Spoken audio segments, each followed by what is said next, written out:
I mean, maybe all these are to some extent predictable.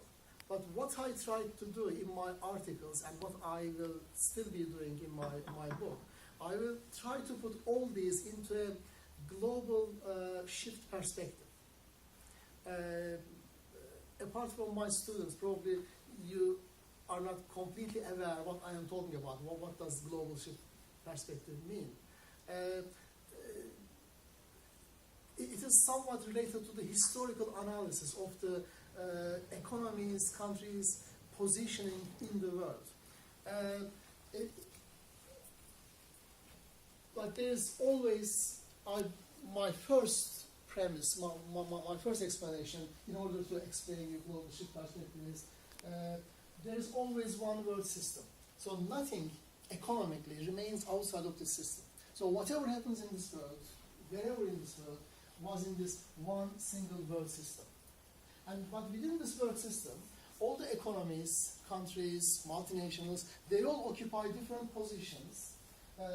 And these positions determine the level of power, the level of influence they exercise in the world economy. So in simple terms, at the very center, the core economies, the most powerful, the strongest economies, or one major economy or empire, always is at the, in this core level, and most of the events, most of the structures, most of the policies being affected by this core. And around this core, there are other economic powers. They are, I call this semi-core. And around this, there is semi-periphery, and at the very outside, it is the periphery. Most of the weakest, poorest economies are located here, and the richest ones are located here, and all the others are located accordingly. This is a historical structure. But of course, this structure never remains the same. But of course, once a group of countries, economies, became the core economies, they stay in that position for a reasonably long period of time. But after a while, as a result of competition from the others, they couldn't remain in that position, and they decline, and some others come and move this position. And this position also called hegemonic position. So they are the hegemonic powers. They determine, they decide almost everything important in the world, sometimes in coordination with others or sometimes not. So the change in this hegemonic position I call global shift. And global shift happened several times in the world history.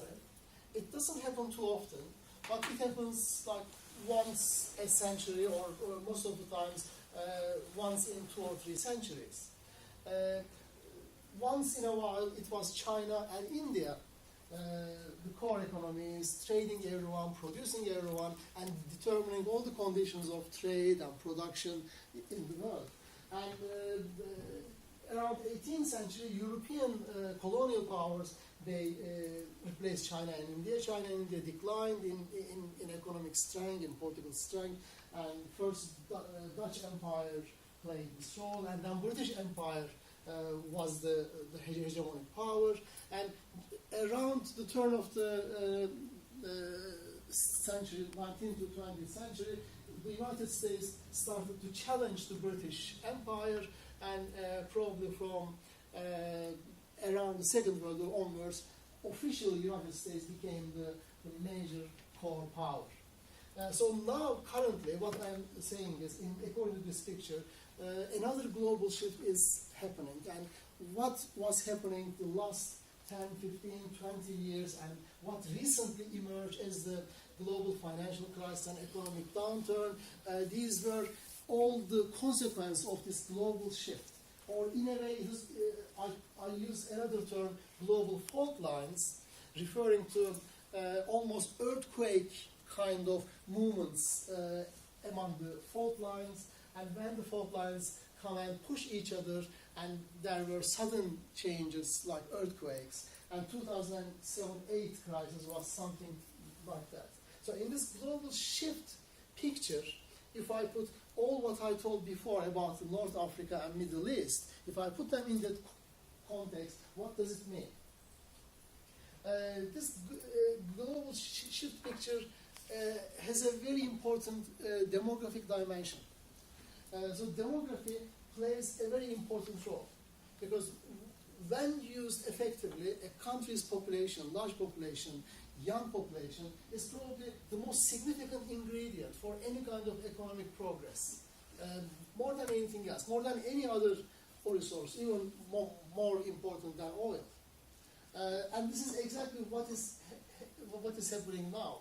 As I said, from late 1970s onwards, a large population increase happened in the world. And especially those countries which can be considered in the global south, the previously underdeveloped countries, another term, developing countries, they experience this population increase more than the rest of the world. Like China, India, Latin American countries, African countries. And in this context, the share of increase, population explosion happened in MENA countries is exemplary, as I said earlier. I mean, they experienced the largest share of population explosion, and this affected the whole composition of their population. So, and this population explosion was one major ingredient of the global shift. This was one of the essential ingredients which pushed those countries, China, India, Brazil, Indonesia, Malaysia, to play this important role, to challenge the existing global hegemonic economic powers and to rise in importance to the global significance. So the same demographic factor affected MENA countries to change the whole population composition, to bring the young people, young population to play a major role in the country, in the future of country. But in the whole global south, those countries with much more flexible economies, much more established and dynamic economies, they managed to use this population effectively. And they benefited from that, as we are witnessing now in those mainly BRIC countries, and but the others like Indonesia, Malaysia, South Korea, South Africa, Nigeria.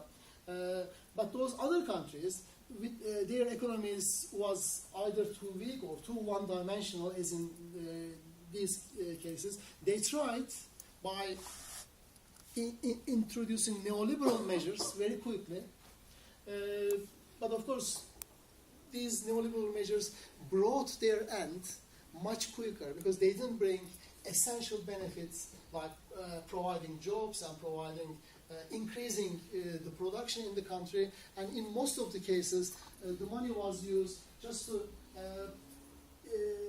invite some international tourism corporations or some oil corporations to come and get some more shares from the country.